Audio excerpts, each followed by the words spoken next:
Okay, good afternoon, everybody. We're going to go ahead and get started. My name is Ben Follett, and I am the U.S. Product and Marketing Manager for SCIA in the United States. And today we're going to go through a webinar called Boosting Your Productivity with SCIA Engineer. And really the focus of our webinar is just to give you, the interested customer, an overview of the technical features of the software, and so we'll be live demoing for the majority of this presentation. But before we get into that, I want to just cover a few basics, some introductory information about SCIA Engineer. And so SCIA in the United States is part of the larger Nemetschek group.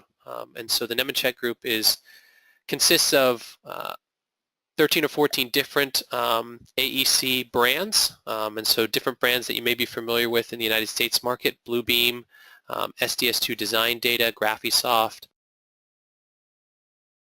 Vectorworks, all the different types of software, all really focused around one goal, which is putting together the vision of a centralized and a centralized construction workflow. And so today we're going to focus on SCIA Engineer. SCIA Engineer being the structural analysis and design package of the Nemetschek group. And really it's part of a new breed of three-dimensional finite element analysis software, really with the goal of being able to centralize your tasks, all your modeling, your analysis, your design, your interoperability, and your documentation in one platform. And so people always ask, who uses the software? And so these are some of our biggest customers, both in the U.S. Mainly these are a lot of our U.S. customers, and some customers that have operations both in the U.S. and abroad. So you can see we have a wide range of customers, big consulting engineering companies, large industrial companies. It really just depends on the type of work. So SCIA really is a flexible design solution. The other thing that we like to mention is what we do. So we're not a software that really has to be used for any one particular type of project. So we see our customers doing things from office and residential complexes to industrial structures, energy-related structures, infrastructure, bridges and tunnels, environmental structures, buried structures, concrete pools and tanks, and then finally really any type of specialty structure, anything that really doesn't fit into one of these groups but really still requires finite element analysis. And so really, the question and what we're going to kind of focus on today is how does SCIA Engineer boost your productivity? And so I like to talk about this in kind of these idea of these four main benefits, and they are fast and efficient modeling, advanced analysis and multi-material design, automatic and coordinated documentation, and then interoperability and collaboration.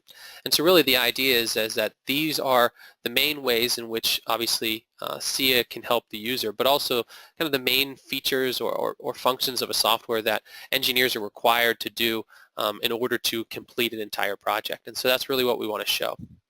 And so with that, let's go ahead and jump right into SCIA Engineer. And so this is the basic interface of the software. So it's a Windows-like interface. We kind of have a Windows Explorer-like interface on the left side here. We can see all the toolbars and buttons across the top. Any and all of this is customizable, and so you can move things and dock them in different places and set up the window like exactly how you want. You can use multiple screens and set things up exactly the way you want. You can change all the different levels of buttons and toolbars. It really is just dependent on what you want to see. And so really when we start, that first benefit, that advanced modeling benefit, it's really how do we start projects? Do we start them from scratch? Do we start them by importing various model types? And in SCIA we have multiple options. And so we're not going to talk about some of them here. We're not going to focus on Revit in this case. We have a full webinar about Revit interoperability. I invite you to go ahead and take a look at that. It's posted on YouTube. But we'll focus on some of the other kind of basic ways that we would start models directly in a software like this. The first is maybe we wanted to import a DXF or a DWG file from, say, AutoCAD. And so in this case, I'm going to go ahead and use the import to DWG functionality. And I'm going to just find an architectural drawing. In this case, I just have a floor plan. And so when I choose to import the floor plan, we're going to get this interface for the floor plan. This is the floor plan from AutoCAD. You can see all the different layers that are available. These are the layers from AutoCAD, the different entity types. We could select certain objects within the file, or we could select maybe just the grid lines and import those.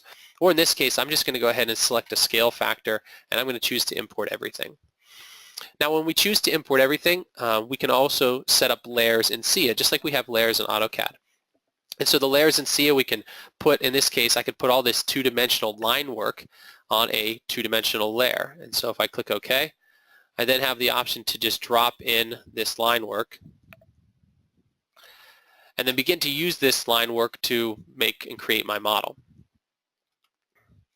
And so now that the line work is available, we can go ahead and use this line work really just as our kind of snapping features. And so if I kind of zoom into this portion of the geometry, I can go into the structure service and begin to add, say, columns. And so if I choose columns, maybe they're 12 feet tall and they're a certain cross-section, you can see that I get snapping points based on the geometry that I brought in, and I can just begin to drop in some columns at those intersections, those column line intersections. Additionally, I can go ahead and do the same thing with walls, right? And so instead of using the column tool, I can use the 2D member wall tool and do the same thing, pick a wall thickness and a wall height. And using some of these snapping tools or drawing tools at the bottom, I could either draw in the walls that I want, or I could use the select line tool to begin to pick walls or pick the lines that I want to assign the walls to, right? And so we can just kind of create the geometry that we want here, right? I just selected a few different things. And so really the idea of leveraging geometry, whether it's from Revit, which again we won't go over in this particular case, or from a 2D or 3D AutoCAD file to create your model so that you don't have to always create it from scratch. Now I'm going to go ahead and delete these items, and let's go ahead and actually talk about what we would do if we wanted to create this from scratch. And so that's really one of the main benefits of SCIA. SCIA models like you want to model or like you do model in a software like AutoCAD or Revit. And so you have very flexible and robust modeling tools. And so before we start modeling anything, the base of all the modeling are these cross-section databases. And so we have an expansive library of different cross-section databases, different code-based databases. So in this case, we're looking at the American database for wide flanges, for instance. We have all different types of cross-sections.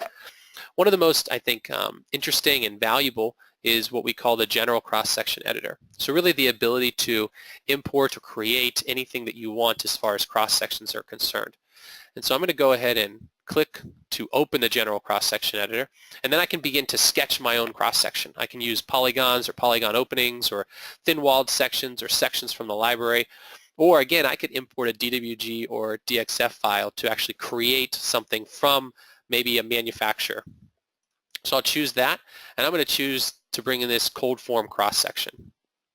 So I have this kind of really unique cold form section that I'm going to bring in. And so if I zoomed into it here, this is the cold form section that I have. And so if I wanted to create this cold form section as a actual section that I use in SCIA, I'm going to first go ahead and select the curves, so select all the poly lines to make them polygons, right? And so now I have this curved geometry. So now I have that as kind of my external portion of the geometry. And then I'm going to go ahead and change my selection method to openings and say, hey, I want to define the location of the openings. So I'll define the location of the openings. In this case, I also need to set a scale factor, that same, 1 foot or 12 inches equals 1 foot kind of scale factor, and go ahead and click import selected. I can choose my material, so let's just choose 836 maybe. And then I can drop this into the interface. And so when this is here, I could obviously add more information to this, or I can just choose to click close.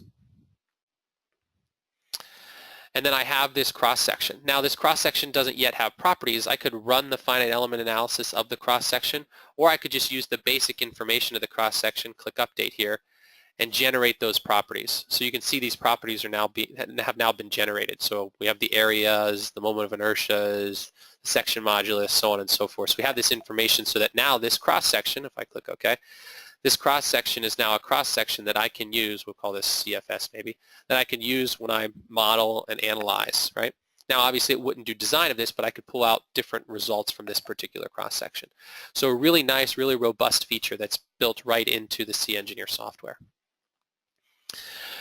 Now, with these cross-sections, we can go ahead and start to just kind of sketch our own models. And so the first thing I'm going to do is just use maybe a block, right? So we can create different blocks of different maybe frames or or information, and so in this case I just have a block that is a frame, so I can go ahead and drop this frame in here at this line grid. With this frame in the model, I can go ahead and select the frame, and using some of our same kind of CAD-like modeling tools, I can choose to multi-copy the frame. So I'll choose to do 2 copies, and I can go ahead and add 2 copies there, right? So I've created the 2 copies of just the frames. You know, we could model in the beams separate together, or actually if I choose to undo this here, I can go ahead and select everything, and I can choose again to multi-copy and connect it with selected beams. So if I do that, I then get this beam. We can choose now what the beam, how we want to connect the nodes between the elements, so we'll choose to use like the floor girder. And now we have those connected beams, right? So we can kind of quickly and easily build and create that geometry. Now for other 1D geometry, we can go ahead and just use maybe the member command and just kind of freely model with our sketching tools. So, right, so we can create, you know, straight lines or arcs. We can create some really difficult spline shapes. So really, we have a lot of flexibility to create whatever we want. And now these shapes are always going to be the same shape. So I can just grab them and I can make slight changes to them. We can manipulate them. And so it's really because of the flexibility of the modeling in SCIA Engineer that gives us this ability. Now this doesn't just hold true for 1D members, but for 2D members as well. So I'm going to go under 2D plates here, and I'm going to just choose to model in maybe a concrete plate. And so I can just, you can see how I'm going to get my snapping tools, and so I can get my tools where it shows me how far I am away from the reference node which I'm drawing from. So I'm 16 feet along the X dimension here, so I can just begin to model in maybe a plate, right? Now if I want to model in a wall, then same thing, I can choose, maybe I want this to be 30 feet tall, and I can begin to draw in my walls, right? So maybe I'm going to make a core wall here or something like that, right? Now once we have information like these 2D members in, we can go ahead and add 2D member components. Say we want to add a door opening. So if we choose opening, we can go ahead and add the opening just sketched on the wall. So now we've got that opening. We could also use what's called a subregion to maybe we need to thicken or thin out a portion of this slab. So if I choose subregion, we can say, you know what, I want this to be the same concrete material and I want it to be 24 inches, right? And so now I can choose to model in, you know, at this location, I want a thickened portion of the slab, right? And so now it's the same slab. It's always going to be one element, right? It's always going to be looked at as one element, but it understands that there's a thickened or thin portion. So you don't have to draw individual sections. You don't have to draw individual slabs to be able to do things like that, where you have maybe a slab on grade or something like that. You can utilize these modeling tools to be able to kind of really do this efficiently. And so whenever we start talking about 2D members, we always get the questions about meshing, right? The SCIA is a finite element analysis software. How does SCIA deal with the meshing in this particular case? So if we go ahead and switch our models here, I'm going to just switch to this kind of basic model that I like to use to talk about meshing. Now in this particular case, we already have the meshing, the initial mesh, the mesh that is a 2-foot global mesh size already run. So one of the really unique features of SCIA in terms of modeling is really how it handles this meshing. And so you don't individually draw the mesh, you set a global mesh size of 2 feet here, and then you click mesh generation or you run the analysis and SCIA generates that mesh for you. Now you always have the option to utilize what are called local mesh refinements. And so local mesh refinements, like in this case, can be done at a node or along a member edge or in an entire surface. So you can refine the mesh so you can get a coarser mesh or a finer mesh based on, you know, where you want that, based on maybe you have a load at a location or something like that. So that's possible. One of the things though with a local refinement is that makes you have to kind of make the choice and really try to understand exactly where things need to refine. Typically though, refinement needs to happen based on where loading conditions are, where there are peak loads like this point load here. And so with that, SCIA has the ability to use what's called automatic mesh refinement. So basically we can choose the load cases that we want to utilize, choose basically an error percentage that we want to kind of stay within between the mesh between the two adjacent mesh nodes, and then we can run the analysis to do the refinement. And so in this case, if I go ahead and run the analysis, at the very end of the analysis, we're going to get a note that tells us how accurate our mesh is. It's going to give us a percentage. And so we wrote a paper along with the Technical University in Prague, where a lot of our development happens. And this paper kind of came out to say, okay, this quality of numerical solution, and this is derived in some way. And we can, if you're interested in the paper, we can send you kind of exactly how that's done. That quality of numerical solution should be below 30% in order to have a really accurate mesh. So in this case, it's 40%. This would mean that we need to do some refinement. And so if I go into my results here and into my 2D member results, we have the results for numerical error and mesh refinement. So the first thing is, if we look at numerical error, we can see that the software is telling us that there's numerical error at the load application and the location where load is being centralized at a finite element node coming through the column. And that kind of makes sense to us, right? That makes sense because we've got these high concentrations of loads coming through these columns. SCIA will also show us what its proposed mesh refinement is. And so it's proposing these different mesh refinements. In some cases, it's getting much smaller. In some cases, it's getting even larger than that 2-foot mesh because there's really nothing happening. There's no changes being made here. So in this case, if we want to utilize this mesh, we just click the mesh generation button, and SCIA will regenerate that mesh from its suggestion there.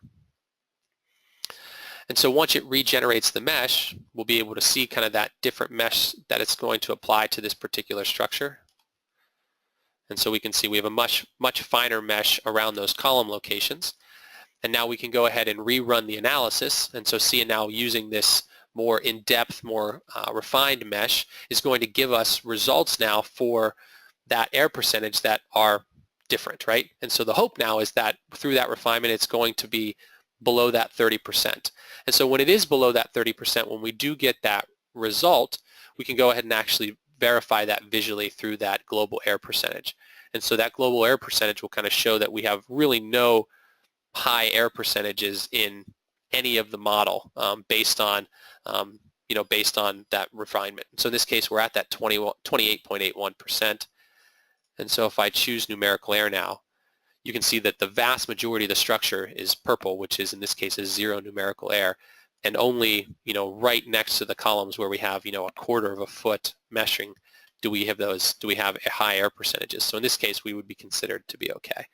And so we've done that refinement. So really, this kind of 3D modeling and meshing is becoming more and more prevalent and important. So having the ability to model in a 3D atmosphere really is a primary requirement for firms that want to use building information modeling in their everyday workflows. And then on top of that, being able to have automatic meshing that can do the refinement for you, or that can automatically mesh when changes happen, is a real benefit. And so now, once we have modeling and meshing, we jump into the next part of this, which is always loading, right? So now we have to load the structure in a vast majority of ways. And so in this case, obviously SCIA has many of the kind of simplified loading conditions: point loads, line loads, surface loads, thermal loads, moments, line moments, displacements, stuff like that. So all kind of the basics. But there are some really unique features about the loading criteria, the way SCIA loads. The first is what you see is kind of these light blue panels on the outside of this particular building. These are what we call load panels. So load panels don't have any stiffness. They're simply used to distribute load in various methods. And so in this particular case, if I select this load panel here, you can see that the load panel is transferring the load in the Y direction. It could have been chosen in the X direction or all directions with a various percentage. There's different methods in which we can choose to distribute the load. In this case, I have it as an accurate finite element method. On this particular wall, I have it done in a tributary area method. So it really just depends on what you choose to do. It's really up to you in that case. And so we're using these panels in this particular case to be able to apply three-dimensional wind load on the structure.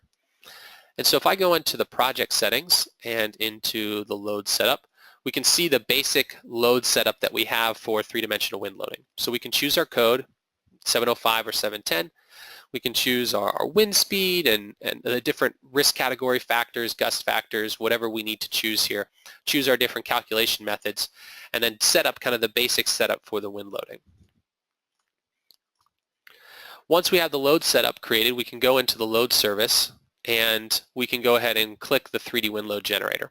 So the first thing that we need to define here is the mean roof height. In this case, we're a flat roof, we've got 60 feet. So I'm going to choose to add the load cases.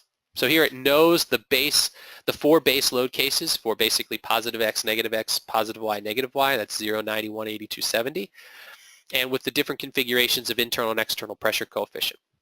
And so with this defined, we can also choose the additional torsional load cases. We can also right-click here in the table and we can add different directions. So if we wanted to add the 45-degree direction or the 30-degree direction because of some cornering load that we had, we could do that. In this case, we're just going to keep it like is and click OK.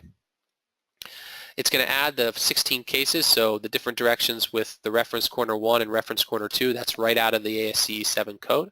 And then we're going to go ahead and click the run to run the generator. And so when the generator runs, it's going to develop surface pressures on all different parts of these panels and this roof and these other roof. So if we go ahead and choose one, we can go ahead and see here then, where we have our load applied. So here we've got load coming in this direction. This is the positive x direction. That's always the 0 direction. And so we can see the 1 and the 1E zone. We can see the zones here. We can see the load on the roof. So it does apply roof uplift and other roof loads. And so here we have 3, 3E, 2, and 2E. And so it's applying it as an uplift force on the roof. We've got all the other sidewall and leeward roof loads. And then if we continue, we can go ahead and kind of spin around the building. So here's the 90-degree direction with the 1 and 1E, so we can see these things flipping. And so really one of the big benefits here is that SCIA does do either the directional method or the envelope method, both for 710 and 705. And also, like some other softwares don't do, includes the ability to create these 3-dimensional wind loads on the roof structure. So both, whether it's flat roofs or over here we have this sloped roof, we can create these different wind loads, uplifts or downward forces on the roofs based on these conditions. In addition to wind load, we also include, let's go ahead and turn these labels off here. There we go. We also have the ability to add seismic loads. And so if I go to the load library here, we have our seismic spectrum. We can go ahead and define seismic spectrums based on different codes. In this case, we'll choose the IBC code, and we can define our parameters. And so very simply, we've got all the parameters that we can define based on the code. This is really just out of Chapter 12 of ASCE. So we choose our site class, we choose our response modification coefficient, our risk category, and then we just need to input the SS, the S1, and the long period, right? And the seismic design category, the risk factor, all that information is then calculated for us. So once we create this, we can then go ahead and apply that to a load case. So I already have 2 seismic load cases created here. And so in this case, we just choose which direction we want to apply that spectrum in. So in this case, maybe the X direction. And then we can choose which method we want to do. So right now, by default, we're using a modal analysis, so modal superposition. But if we want to do a simplified approach, we can choose to enable the information for equivalent lateral forces based on the code. And so we've chosen a polynomial distribution and then the approximate fundamental period calculation. So this is all directly out of the code, and so we can choose the information here out of table 12.8-2 and use all this information to create those loads.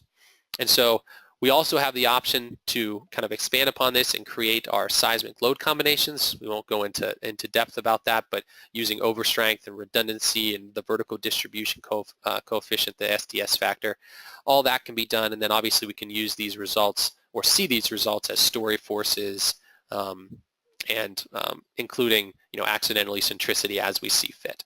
And so it's really up to you. A lot of times what we see, people are having to create an equivalent lateral force load to kind of get their base and then use modal analysis once they have to do a more in-depth analysis. And so you could easily create both of those load cases at the same time using the same spectrum or different spectrums as you want to.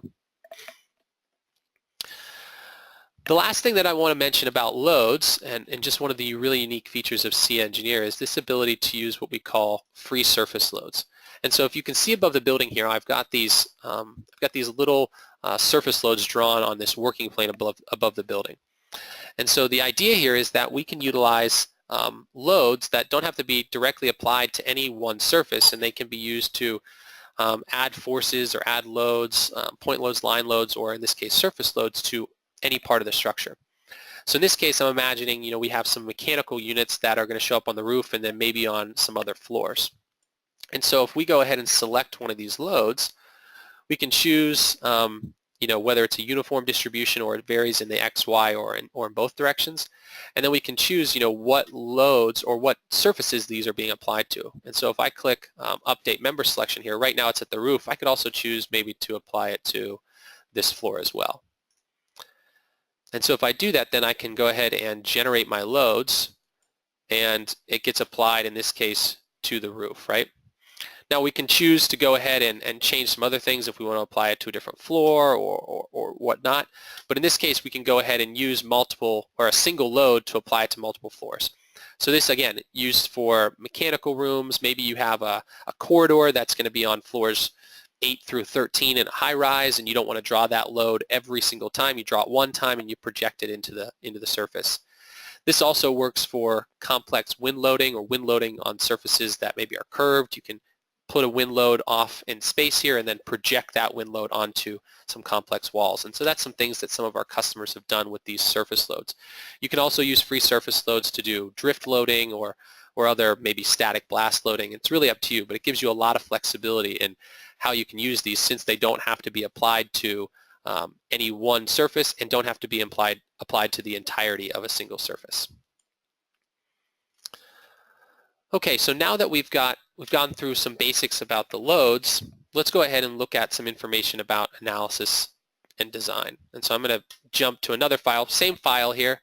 Let's get off of perspective view, and let's just change the way that our rendering is happening. So we've got just the same model here. In this case, we've got our results run now. So if I want to go ahead, and the first thing I'm going to do is I'm going to utilize activities, basically a way to filter the model to view different results. And so the activities toolbar is this toolbar here. And so if I choose, remember in the very beginning we talked about being able to create layers. I'm going to choose an activity by layers, and I'm going to choose that I want to turn on only the core elements. And so here I can just turn on those core elements. And so in this case I just have, my foundation. I've got this kind of a matte foundation, and then I've got my wall here, right? Now if I go ahead and look at my results, we can go ahead and look at maybe the 3D displacement of this system. And so if I just choose a 3D displacement, let's go ahead and turn off the rendering. There's the 3D displacement of that particular element, right? So we can see it's moving in a certain direction and moving downward. So that's a 3D displacement based on, the serviceability load combinations that we have, right? We can also choose to look at maybe loads. So if I choose internal forces, maybe for a specific combination here, I can go ahead and click refresh and look at the internal forces. These are the axial forces, kind of the downward axial forces in these particular walls. And so we can use this information to take it into shear wall design and another design, or we can pull this information out if we want to do our own design, right? Additionally, we can go ahead and maybe look at contact stresses. So in this case, I have a, go look at the Z view here. I have a subsoil support, so flexible springs beneath this foundation, and we can go ahead and look at what those flexible supports give us as far as contact stresses. And so in this case, we get those contact stresses anywhere from 5,200 or 5,300 pounds per square foot to 1,800 pounds a square foot. Now, one of the things that we're going to look at a little later is we're going to look at the engineering report. And so in this case, I'm going to actually go ahead and put this picture into the engineering report so we can use it later. Since we're kind of during the project looking at this result, we decide, hey, this result would be a good result for the report. Let's go ahead and put it in the report. So to do that, I'm going to right click in the workspace, and I'm going to say I'm going to send a live picture into the engineering report. And so we're going to get this interface. I'm going to say I want to fit it to the page width. That's fine. We can choose a name and set some other information about it, whether or not we want the naming, whether or not we want the scale. But in this case, I'm just going to choose to insert it into the inbox so it's available for me at a later time. The other thing I'm going to do is I'm going to right click and I'm going to say I want a table into engineering report. So I want not only the picture, but at the same time the table for this particular object in the engineering report. And so again, I'm going to go ahead and just insert it into the inbox. So now we have this result available for us in the engineering report when we get to that point of the project. Okay, I'm going to go ahead and turn on the rest of the geometry here. And let's go ahead and maybe select one of these frames. And so I'm just going to kind of select an end frame here. And I'm going to use, again, an activity, but an activity by selection to just show, some of the selected elements or the selected members here. And so now, again, I can go ahead and look at something for 1D members, such as 3D displacements, right? And so we get the 3D displacements of 1D members in this case based on the loads applied. Or we can look at, our beam results. So these are internal forces. Oops. So we had nothing selected, so we'll choose all here. Again, internal forces. So we have those internal forces of those exterior girders in this case. That's why obviously there's some beams connected in. We could also turn on the inactive members so we can see here, exactly there's some members framing in here. So we've got these point loads from this case. So we can see these different loads being applied. These are the moments in this case. Now at any time, we're looking at the results. I'm going to change my output level to global just to see the worst case result. And then I'm going to look at the table results. And so the table results in this case is kind of like an active Excel document in SCIA, so that we can be able to kind of select results, we can do some filtering, and we can see exactly what we're looking for in this case. So here we're seeing the max MY because that's what we're looking at graphically, but we're seeing that into a table. Also within the table results, we have a one-button click to Excel. So you can choose to just export the current results or all the results, or you can select a certain level or a certain number of columns or rows and send those directly to Excel with a one-button push. So really allowing you to do design or other things in software, because you're doing those in Excel anyways. We want to be able to allow you to get that information out very quickly. And so other results available as well. If we wanted to go look at maybe reactions in this case, we can look at just different reactions in this case. Again, we're looking at a global result. Maybe we'll look at every member here. So we can see all the reactions that are available, and we can use these and have these in a table, send these to the engineering report, or again, send them to Excel so that we can do additional information. So anything here, really, the idea is being able to see any result that you want graphically, also being able to look at that same result in a table, and then send that same result to an engineering report as you see fit. Now, once we have kind of results defined, right, we can go ahead and look at design. And so obviously all the results are code independent. And so anytime we want to do code level design, we're going to go into one of our design services. So here, let's go ahead into the steel service. And so again, if I go ahead, maybe we'll just go ahead and look at, maybe we'll just go look at the columns, because that's really what we're concerned about for steel design. We can go ahead and first select a column and start to talk about buckling, right? And so in this column, you see we have it modeled here not as one column past the floors to the brace location, right? To the splice location, I'm sorry.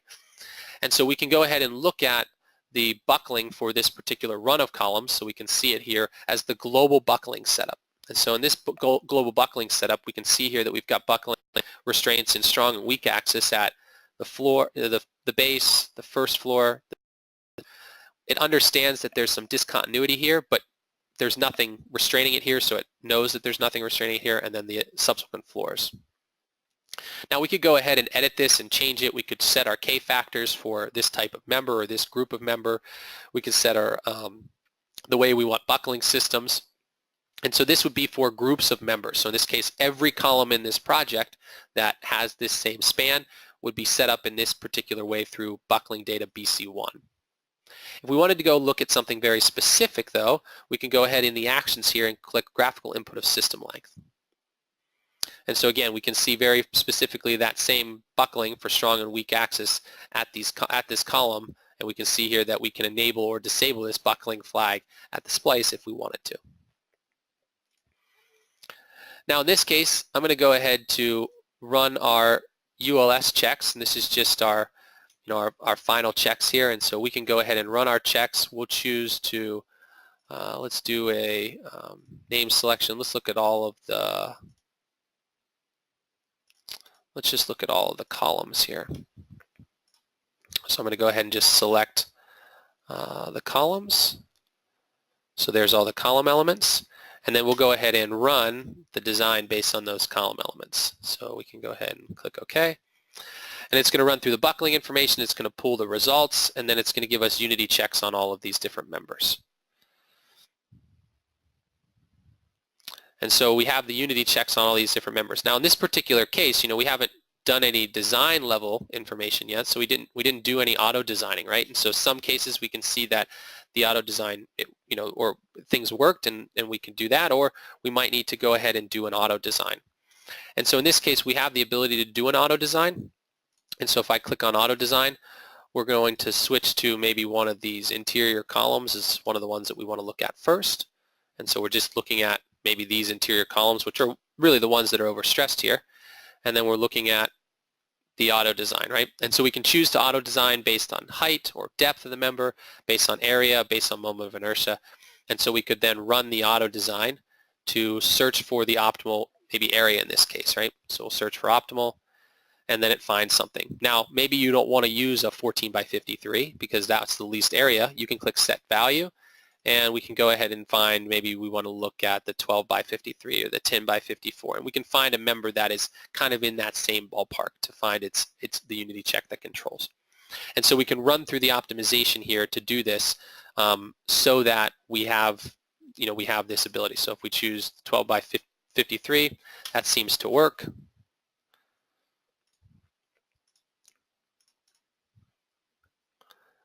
Now we get those auto design changes that were made, right? And so now we have all those beams that are auto designed properly. Now we also have the ability to design joists in here. We won't spend a lot of time doing that here because I want to spend some time on composites, but we do have the ability to do joist design and joist designation here. Standard joist designation, KCS joists, or even special joists all can be designed in SCIA per what the SGI sets apart in its specification. Now once things are auto designed, in this case, I'm going to go ahead and leave the steel service and we're going to jump into the composite service. Now in the composite service, I'm going to go ahead and open, we're just going to look at just for this particular model, look at a specific floor here. And we can go ahead and look at the composite setup first. So in the composite setup, just kind of the basic conditions for the composite setup, how we want to set up the design. The combinations for composites are automatically generated, so that's in the setup here, just choosing whether it's ASD or LRFD combinations that are generated, all for the strength, serviceability, initial stage, construction stage, and final stage as well. We choose, do we want to design or check? What design approach do we want to do? Basically, how do you want to use the percentage of composite action? Do a balanced approach, or do you want to make it go down to that 25 or 30%, which would be the smallest beam, or the biggest beam with the smallest number of studs? What type of connector do you want to use? So there's a library of connectors. And then how do you want to deal with deflection? Do you want to design the camber? And if so, what are your limits that you're going to do here? And so we can choose all of this in the setup. We also have the ability to add web opening data. So if you want to add web opening data, you can do that to different members. You can add web openings, both circular web openings, square web openings, reinforced or not, and include those in the design. But in this case, we're just going to go ahead and choose the composite design. And for this particular set of members, we're going to go ahead and just run the design. And so we want to see the output for all the members, so we'll click go here, and it'll just start running the check. Now this is a multi-stage check. It's doing strength, serviceability in the construction stage and final stage along with the detailing provisions. And so when it's done, we'll see their output results here. And so if we go ahead and look at a vertical view here, we can see the output that's been created by this particular model. So we can see different members with different number of studs. Some of them have camber included, so on and so forth. So if we go ahead maybe and choose one, we can go ahead and look at maybe a detailed output of this particular member. So I'm going to choose detailed check, and I'm going to set this to current. And then let's go ahead and look at the preview here. And so it's actually opened on my other screen, so I'm going to drag it over here. And so this is our preview window. And so this is the detailed output of this particular check. So it's got all the information about this composite member, the loads that are being applied, the cross-section information, the decking information that I have. In this case, I'm using a Volcraft 2 VLI 20, and all the different information. So here's the basic kind of picture that's going on. Here's the moment diagram, which makes a lot of sense, the studs and how it's being defined, the detailing checks that it's going through, and then it starts to get verbatim, one by one, right into the check. So the construction stage information, so the different check in the construction stage, the final stage composite checks, both for negative flexure and positive flexure, even though there is no negative flexure in this case, we still do the check to make sure what the capacity is. Gives us to that composite check, this is 96%. Then we do the construction service, or the construction safe serviceability, where we define if we need camber or not. So in this case, we did need camber. So it's going to use the minimum camber of 0.75, that's per the code. And then design the rest of the deflection checks. So final stage serviceability for live load, and then total serviceability. And then finally, we just get a summary of the checks. So here's all the unity values that are being done and whether or not they passed or failed.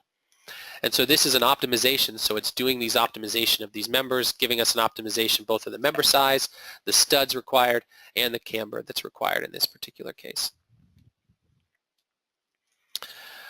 Now we have additional design services, but we don't really have the time to spend on them in this hour-long webinar, but additional services including concrete column design, beam design, slabs, shear walls per ACI, they all exist as well. And so you have these different options to do these different things if you need to. One of the last things I wanted to mention before talking a little bit about the reporting is the ability to kind of create your own checks. And so in SCIA, we have an interface that allows users to develop their own kind of MathCAD-like scripting checks, and it's what we call design forms. And so the idea here is that if there's a check or a type of check, or if a check is built in a certain way that you don't have, and the software doesn't have it, you don't have to wait for us to develop it. You can develop something yourself. And so in this case, you can write a script here very simply, just as you would if you were writing it by hand, right? And so defining equations and variables. And then you can create this check such that it exists in SCIA Engineer. And so essentially, once you write the check, you can create an interface that says, hey, I'm going to have these certain result variables, so a unity check for bending and a unity check for shear. And it's going to be used for a certain code and a member type and a certain material, in this case timber. And then we're going to go ahead and export the reader file so that it can be read by the software. And so once you're finished with that, if we come back into SCIA Engineer, we have this integrated design forms service. And so in this case, I already have the design forms or this glulam timber beam design check already set up. And so if I select it, I can run it just like any other check in SCIA. So in this case, I'm going to run it for a combination dead plus snow. I want to see those two unity checks, bending and shear. And if I just click refresh, I get those unity checks for all those roof beams. Now these are the unity checks based on that code that I set up. And so if I want to see what that looks like, I can go ahead, I'll set this to global so we see the global worst case one, and I click preview. Oops, that was the brief output, and let's go ahead and look at the detailed output then. Right, this is step by step exactly what we saw created in the design forms interface.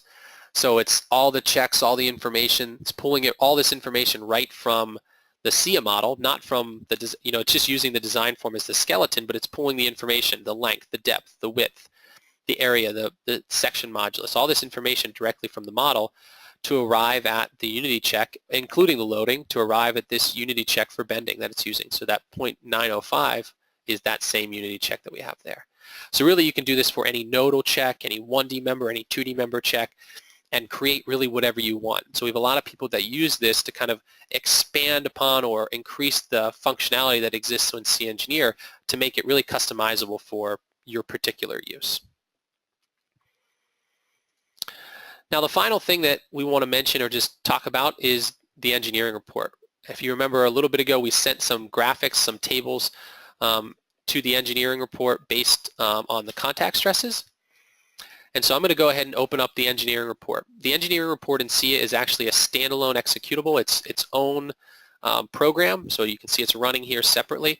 And we have the ability to create really a centralized reporting for the entire model and all the other information that you might want to include from other sources as well. And so one of the really nice things about this is that the model or the report is dynamic. So any change made, any things updated, any things added will be updated in the report automatically. And so you can see here that the report is telling me that there's certain items in this particular part of the report that are out of date.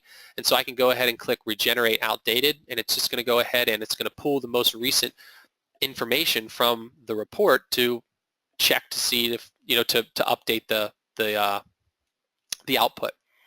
And so in doing that, we can keep a really dynamic report going at any point in the model. Now, one of the things that we had done is that we had created that live picture in that report, that table report. So if we go into maybe the results here, let's just go to the end of the results service. I'm going to go to Inbox, and I've got a few pictures here. One of them is my picture and scale for my contact stresses. So that was that picture that we added. The second is the table for the contact stresses. And so we can see here then, this is just exactly what I took. Now again, this is a live picture, so that means if the live picture changes, if the results, if we add additional dead load or something like that, and this changed and this then changed, the results of this contact stress changed, this picture would automatically update. It's not a screenshot, it's a dynamic image of the model. And that's the same thing with any table that you add from the available items list, is that they would update as well. Now you can see obviously we have the steel design information, the composite beam design information, so all this information is available just as it was when we were looking at it in the design. So we've got a brief table or the detailed output again. And then we can also include external output as well. And so in this case, I have, for instance, an external Excel file here at the bottom. That's just like a beam bearing plate, right? And so this is not a picture, this is actually an external Excel file. So if I wanted to edit this external Excel file, I could just click on it, click Edit External Files. It's going to launch Excel. And it launched on my other screen here, but here it is. And then we could make a change. I could go ahead and say I want this to be 0.8. That's per the load, but it's not really that big of a deal. So we say it's 0.8, and then we close this, and we save it. And then it's going to go ahead and update then the model. We can update the model if we click the update button. And so we have this ability to utilize other objects, not just from the model. So pictures, text files, outputs, PDFs, Excels, anything that you want, you can include it here. And then finally at the end, you can go ahead and just create an export to print to Bluebeam. And so you have the ability to then finish the documentation and send this documentation out to whoever you need to do some validation with, whether it's the owner or the architect or another engineer. You need to send them a partial report, or maybe you're sending it to the fabricator for connection design. Whatever you're doing, then you can send a portion or all of this report to them for documentation purposes. You can also have multiple reports, so it's really just a nice way to keep your information active and be able to kind of sort through whatever it is that you need to look through in this particular report without having to change it. The last thing I wanted to mention is this idea of report templates. And so many times you have maybe a standard for the way that you want a report to look in a model or in a project. So if you're doing a steel building, you generally want the same things: cross sections, materials, loading, reactions, forces, steel design, composite design, whatever, right? And so what you can do is you can actually define that as a standard template, so that each time that you do a new steel model, you don't have to create the report or all this information from the report from scratch, but you just utilize one of the templates. So I have a couple templates here, and you would just double click on the template, it would add all this information in, and then you would just click the regenerate button and it would regenerate for the newest model or the most recent model that you're in. And so that way really you can streamline the process of creating documentation without having to create it from scratch each and every time in this model. And so really it gives you that opportunity to really save that work or kind of parameterize or template save templates of the particular information that you want to.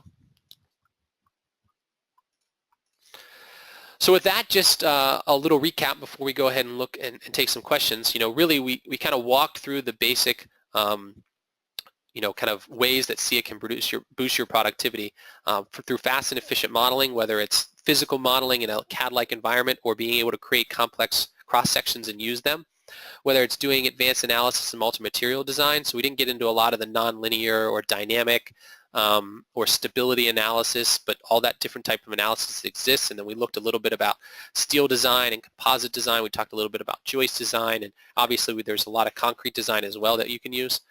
We talked about the automatic and coordinated documentation through the engineering report, and then talked briefly about interoperability. If you're interested more in interoperability, we have a Revit webinar on our website, or really just a general interoperability webinar on our website that you can go ahead and view, or we're certainly interested in talking about that more. So with that, if you need more information, you can visit our website, www.scia.net, or we have a resources website that really just talks about all the different features and functionalities that exist in the model or that exist in the software. You could also go ahead and apply for a free tryout. And so if you don't, if you'd like a tryout, you can go ahead and it's a free 30-day trial, a full-blown version of the software. And so we're happy to help you out and to help you kind of explore the functionalities in SCIA that may be working for you. So with that, I think we can take a few minutes here and ask and get some questions answered. So if you have any questions, please go ahead and put them into the questions dashboard there, and we'll be happy to answer them. And so the first question was about the Canadian code support. Unfortunately, right now we don't yet have Canadian codes. I know that what we're focused on is the steel market, and so we have some plans to do Canadian steel codes here in the relatively near future. And so I'm not sure exactly what Canadian codes you're looking for, but the plan would be to do the steel codes in the near future. People always are asking, or people have been asking about some of the BIM capabilities, and so like I mentioned before, we do have direct interoperability with Revit through a link. So we do have a direct link with Revit that works based on mapping tables and basically mapping families in Revit to libraries in SCIA. In addition, we have interoperability with a bunch of software through the IFC file format. So actually our next webinar, which will be on the 26th of September, is going to be a webinar about interoperability with SDS2, which is, for those of you who don't know, is a steel connection design and detailing and fabrication platform that's also a Nemetschek brand. We also have direct links with Tekla and Allplan.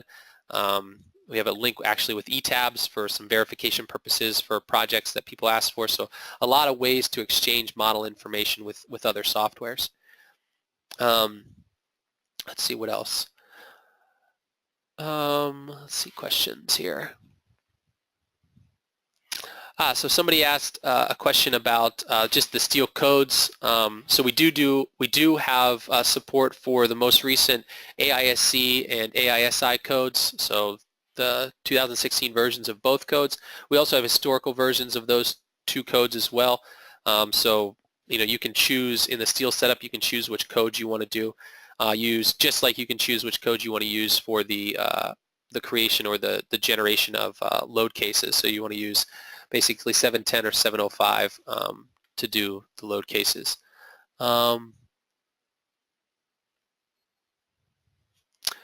So SCIA there was a question just about the computing power of SCIA. So SCIA is, the solver in SCIA and most of the software is 64-bit, so it will utilize your entire CPU. It will utilize all the cores of your processor. And so we're kind of finishing our transition for the whole software to be 64-bit. So there are a few portions of it that aren't yet 64-bit. For instance, the steel code check is 64-bit. And so but the solver has always been 64-bit. The concrete is 64-bit. The composite stuff is 64-bit. So a lot of that stuff is now, the engineering report 64-bit. So a lot of that is 64-bit, and the whole software will continue to migrate that way in the next few releases. Let's see if there's any other questions. We had some questions on concrete design, and like I mentioned, obviously we don't have a lot of time to touch on those questions right now, but we do have a kind of a full-blown shear wall design module called EC Tools, which basically allows users to define different boundary conditions and different core elements, C shapes or T shapes or I shaped elements to design those particular types of shear walls and then design them for seismic and wind considerations as well. And so that exists in the software. If you're interested in that concrete design functionality, we can certainly have a separate meeting about that and really touch base with you on a case-by-case basis in order to get those questions answered.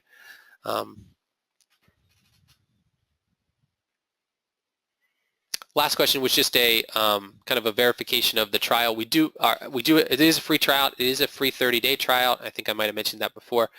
It is a full version of the software, so there's no limitations on model size or what you can do.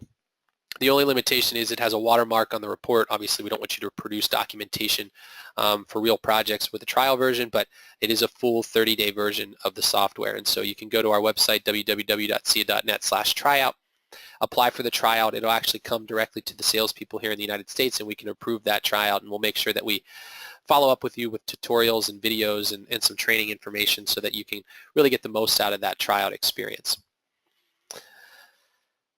And so with that, I think that we'll go ahead and end the presentation. So I thank you guys for your attendance. If you've got any questions, again, you can visit those websites. www.scia.net is probably the best source for information. If you'd like to contact me directly, b.follett@scia.net is my direct email address. Also, for those in attendance, we will be sending out certificate of attendance, and so that'll come out in the next couple days. And so just be patient with us as we kind of pull together all the attendees and all the email addresses and send that information out to the people that attended. Any other questions, we'll be happy to answer those via email, and after the webinar, it'll be posted on YouTube, our YouTube channel, for a second viewing if you'd like, or if you'd like to share it with people in your office that didn't have a chance to view it. So it should be up there sometime later today or early tomorrow. And our web, you can just search Nevenchek SCIA or SCIA on YouTube and find our YouTube page. So with that, I thank you very much for your attendance and participation, and we look forward to talking to you soon. Bye-bye.